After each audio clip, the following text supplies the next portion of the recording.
What up? It is at St. Lauren 57, sober, celibate, and saved. So today has been a great day. I went to church today, and at Good Shepherd, we have a God First series that's going on. I'm not wearing it because I don't want to get dirty, because I'm going to be wearing it Wednesday to the activities we're doing for God First. But I got my God First shirt. And also, it's crazy. So just yesterday, I had reached 301 subscribers. And as of a couple minutes ago, I have 311. Also, what's crazy is I don't think I've gotten... I don't really necessarily know.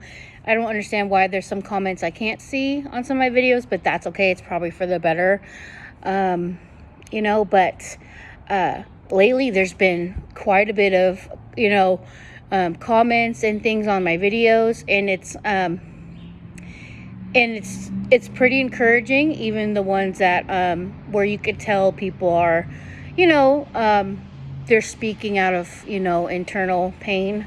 And what I've learned is, when we're hurt, we tend to hurt others, and we're so tunnel vision by our own pain that we don't necessarily realize when we are hurting others.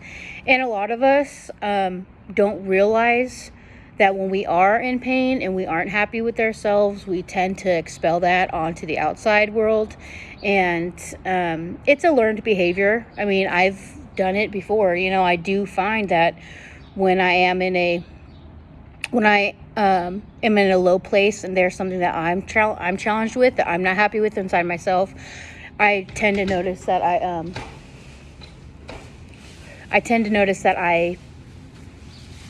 can, what's the word?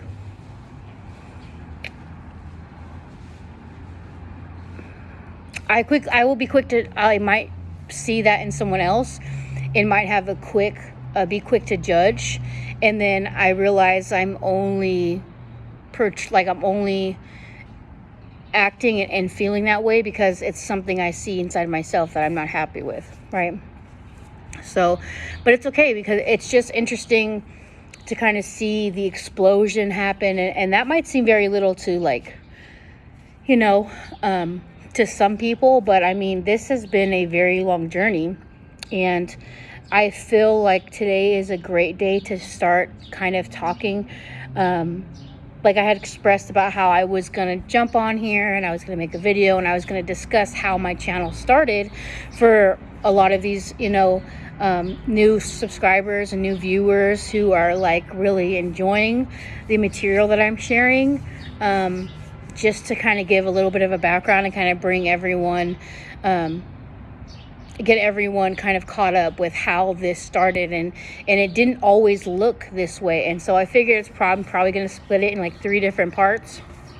And so especially because I was blessed to be able to share a little bit of my story, and I was blessed to kind of share a channel with some of my church family, and I got a lot of positive feedback, and it made me feel really good. And I was like, okay, I think today's a perfect day for me to start speaking on exactly what had gone on that led me to start this, just because it wasn't pretty, and my intentions were not to... I'm not cool, I'm not youthful, I have found a nice avenue in the social media world to be of service, and I don't know, I've just found kind of like an avenue to be able to express myself. And it started as a cry for help. My YouTube channel started as a cry for help, but it's grown into my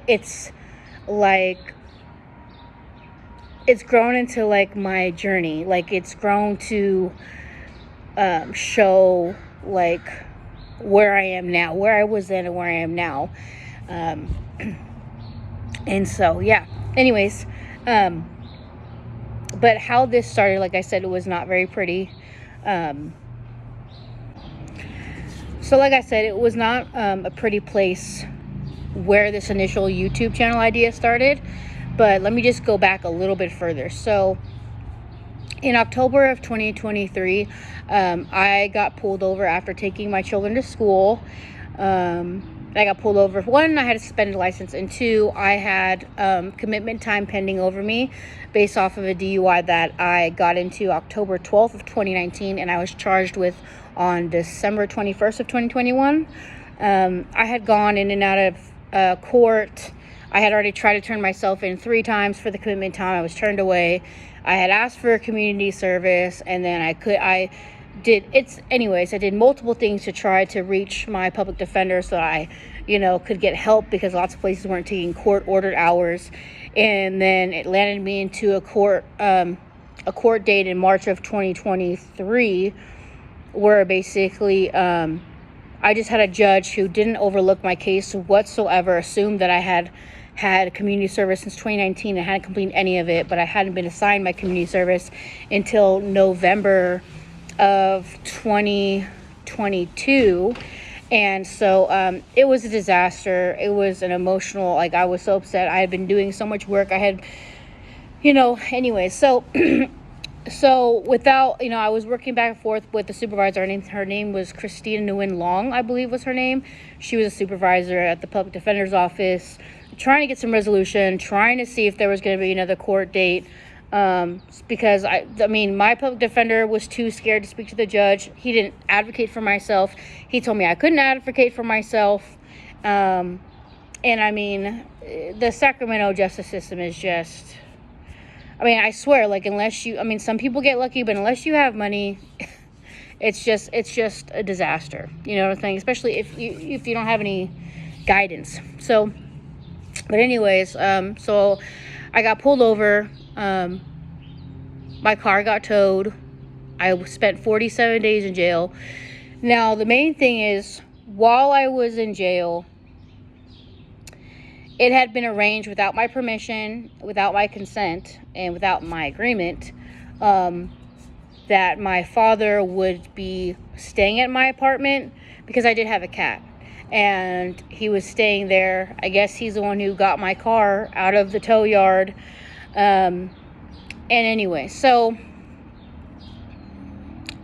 while I'm in jail, I did make a phone call to speak to my dad about what I was going to do, because I found out that my son's dad had taken him out of that school, and my kids were no longer together under the same roof, and they were no longer going to school together, and they had been in my care. My daughter had been in my care primarily, and it doesn't matter. That's not the point. Their whole academic years were with me, and then they spent, majority of their time with me. Anyways, so I had a conversation and saying, here was my plan when I get out. And my dad said he didn't think that I had the right to make any decisions for my children. And I was super upset. Then I came to find out that my dad was talking crap about the conditions of my apartment to my kids' fathers, and who knows what else they had said to either of them. And granted, it doesn't matter. The background doesn't even matter. But anyway, so that was a conversation I had. He hung up on me. I didn't speak to him the rest of the time I was in jail. But I don't have a good relationship with my father. I can have a cordial relationship, and we have a lot more, personality-wise, things in common, and we have a lot more of the same humor and these kind of things. But I had a very rough upbringing with both of my parents. But I definitely don't trust my father. I would never consent to my father staying in my apartment. I just know that my dad is one of those people who is very controlling and very judgmental of people's lifestyles, when he was never a consistent present parent. And that's neither here nor there. But I saw my dad once a year, primarily from the age of 10 until the age of 30. It wasn't until COVID that my dad primarily stayed in California, because he had lived overseas for many years. And so anyways, But also I do know, like, my father at one point had gone into, he didn't like the lifestyle of my cousin. My cousin was living with my aunt at the time, and my dad had gone into my cousin's room and taken pictures of his bedroom and had kept them and basically had threatened to call CPS. So my dad does things like this. He's growing up, he's an alcoholic. And obviously when alcoholics aren't drinking, they're dry drunk, especially if they're not in recovery. And my dad's lifestyle has allowed him to get away with lots of things and not be held accountable for a lot of things that he's done. And he's lived a lifestyle and had a career where he's been able to run away from lots of things. So brings me to when I'm coming home. So my biggest fear when my car was towed is I had probably about $1,000 to $2,000 worth of tools in my car. They were my tools. I had been working on my vehicle. That's what I do. I learned to be very independent. And there was also my ex-boyfriend's work attire in there. And I wanted to make sure that because it just was very sketch. I had sent in kites to figure out where my car had been taken and yada yada, and then my responses from booking were that they had no idea what I was talking about. There was no documentation of my car being towed, etc., etc. So it was very sketchy for me. And so I wanted to make sure that my tools were inside of the vehicle. I was worried that, because sometimes granted, thinking about it now, a tow yard should have more than enough tools. They shouldn't need to steal somebody. But you never know. I'm always weary about leaving my belongings in other people's hands because I definitely don't trust other people to not touch my stuff, obviously. So when I arrived back home from being in jail for 47 days, I went to go check out my car, and all of my tools in my car were gone. My room was a disaster. It looked like it had been ransacked. Almost all of my children's clothing was gone. Basically all of, I would say, maybe 40 to 50% of my clothing was gone. Clothing, shoes,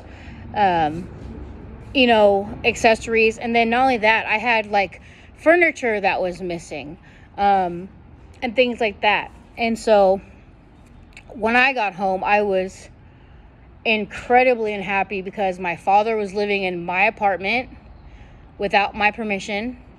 And yes, he had found paraphernalia, and I assume that that's why he had made, I don't know. Anyway, so I would have never been okay with that. And it wasn't just the fact that I just know that, I don't trust any of my stuff around my dad. And so obviously, I was in my addiction at that time, on and off. And so he found things that he didn't like. But in the condition that I left my room before I had gone to take my kids to school that morning, it was not like that. My room was organized and put together. And so, I had things, so many things missing. Things that it just was unnecessary. So my dad completely ransacked my apartment. While I was in jail, I kept getting asked, where was my wallet and all these kinds of things. And then they kept trying to assume that they kept trying to say that my boyfriend stole my wallet.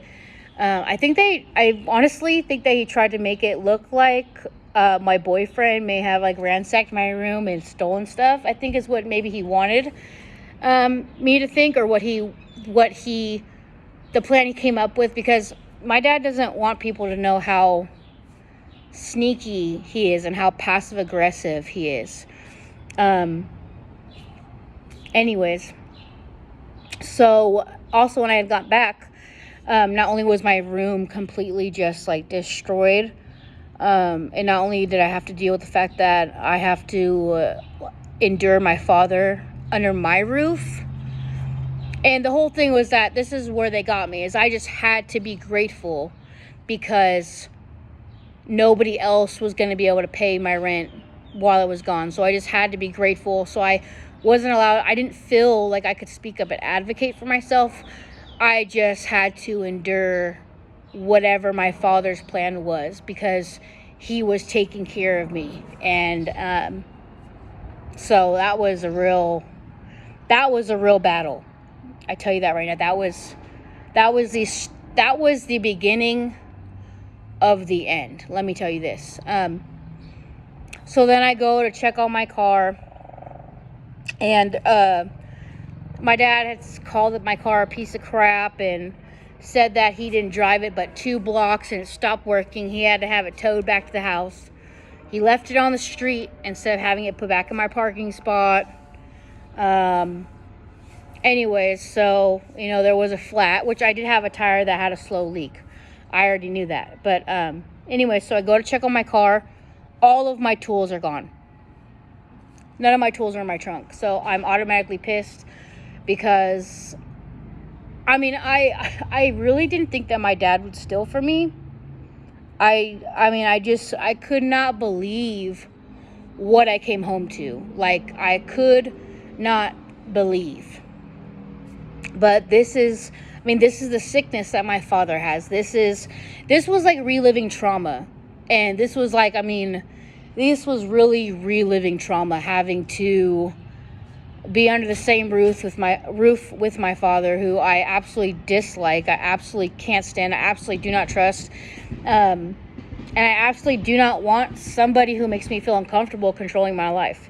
But I had to be grateful. So that's how they got me to just, and I was like, you can't reason with people who are sick like this. And I was so disgusted because, like, I got to my room and I won't go into that detail again, but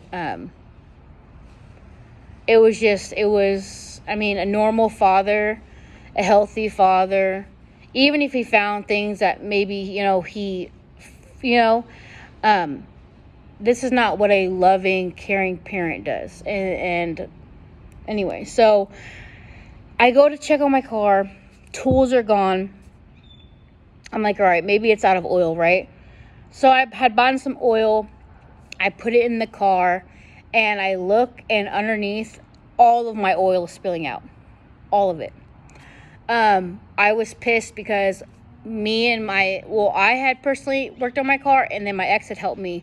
We just redid the suspension kit. There were so many things in the summertime, between the summertime and October, that I had worked on to fix my car. So it was up and running just fine the last time I drove it. So I was so upset that just somebody mistreating my belongings, but my dad has been working in a career where he's had lots of money. My dad also has lost lots of money. My dad does not put, he doesn't have, what is that word? My dad doesn't have sentimental things.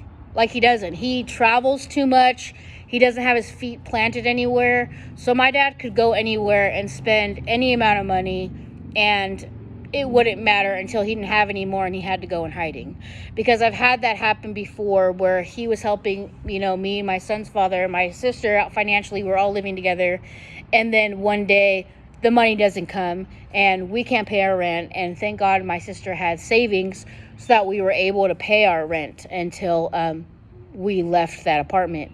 But he was MIA for a very long time and didn't answer anything. So, thank God my sister is a saver, because me and my son's dad were struggling. And then, anyways, going our separate ways after that. And so this is something I'm aware of my father's pattern,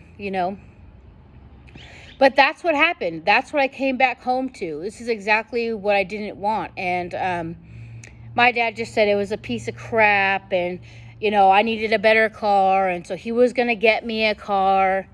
Anyways, fast forward, my dad leaves to go back overseas, and I got my license. He leaves his Range Rover to me to use to drive my kids to school and so on and so forth. He told me that he was going to take care of me financially, so I didn't have to stress, I didn't have to worry, because that was his thing. His resolution was to control my life. He thought that what would prevent me from relapse, or what would prevent me from being addiction, was to control my life and to tell me that he was going to financially take care of me and for me just to relax. And that did not happen, because the next month, I had to ask a different adult to help me, because he told me not to get a job. I had already enrolled in beauty school full time. It was going to start in March, so I wasn't working. And luckily I had found another adult to pay my rent for that month, and I had filed my taxes for 2022 and 2023 and 2024. No, 2022 and 2023. I had filed my taxes, so luckily that's what I was going to survive on for the rest of the time while I was in school. Because, anyways, my father's a very sick and controlling person, and he will use his superior authority to hide the things that he does in the dark and portray somebody in a bad light and make him look like he's, he will put others down to make him seem like he's doing something great. And but come to find out, the reason why he wanted me driving his Range Rover, he put a tracking device in there. I had noticed, over the week when he had left and I was driving my kids, I started noticing I was getting this notification on my phone, and it was a notification for tracking, and I did not know what it meant. That was app, when you download an app and it says, oh, do you want to ask app not to track, whatever. So I go and I open the app, and it's an AirTag, and so it's letting me know that there's an AirTag close by. And I'm like, what? So I look up what an AirTag is. I look all this stuff up. And anyways, come to find out, he had placed an AirTag behind. And I noticed he had gotten, he put a new faceplate in, or whatever, for his stereo. And the speakers weren't working after that. And so I guess maybe this is when he decided to put the AirTag behind this stereo. And I assume it's because he wanted to make sure that wherever I went, he knew where I was going. Because my dad is one of those people who will drive his car somewhere, leave the doors unlocked, leave my apartment doors unlocked, and be like, oh, you don't have to worry about that. My dad just, and where I'm from, I had my neighbor get murdered within the first 2 years of living there. I lived in North Highlands. I lived where that street where I was at, there was always high-speed chases. There's always helicopters out. I'm a single mother with 2 children. You know what I'm saying? And in that summertime, there were teenage kids coming in, even during the day, 3-4 o'clock during the day, and trying to steal people's Kias and Hyundais and, putting on face masks. So I was literally living in a place where these things are happening. And it's just, he just is very negligent. And that's just, like I said, he doesn't have sentimental value. Anything that he has, at some point, he'll get enough money to replace. Well, in my adulthood, not having money like that, not being in a career that's extremely lucrative, I couldn't just replace things like that. I'm then being a single mother on top of it. Yeah, I couldn't just replace things the way that he could. So I had lots of sentimental value in my apartment, lots of sentimental value in my car. As a woman learning to work on a vehicle, I know how to rotate my tires. I know how to do an oil change. I know how to do my suspension kit. I know how to do my sway bar. I know how to do my ground wire. I learned how to, I know how to change my brakes. I learned how to work on my car. My car, I don't care what me and that car had been through. It was paid off. I had my first paid off car that, what I'm saying? My car in my name, my title. And I had worked hard on it. blood, sweat, and tears to make sure that this buddy was working and to learn, you know what I'm saying, as a woman, you know what I'm saying, as a mother, as a single mother. Yes, like I was learning, you know what I'm saying? And so that, all of that damage started, like that was the beginning of the end for me. Like coming home to that and once again being in my father's control, like that was the beginning of the end. And so fast forward, okay, and so this is going to be part one. So to sum up part one, I spoke about what, you know, the beginning to the end, basically. I want to keep it short, otherwise, I mean, it'll be a 2-hour video. And so, and I just kind of want to be able to reiterate my story and what I went through, because it is a, like, it is a beautiful thing now. Like, I feel like with just the explosion of subscribers and the explosion of people commenting and the encouragement, and I mean, even, you know, some of the painful things people are saying, it's still a place of healing, and it's still a place that allows me to heal, and it allows me to share my story. And I mean, there's something manifesting within, you know, within this platform, and I'm excited about it. So at St. Lauren 57, be safe, be kind, and stay tuned for part 2 of how at St. Lauren 57 came to be.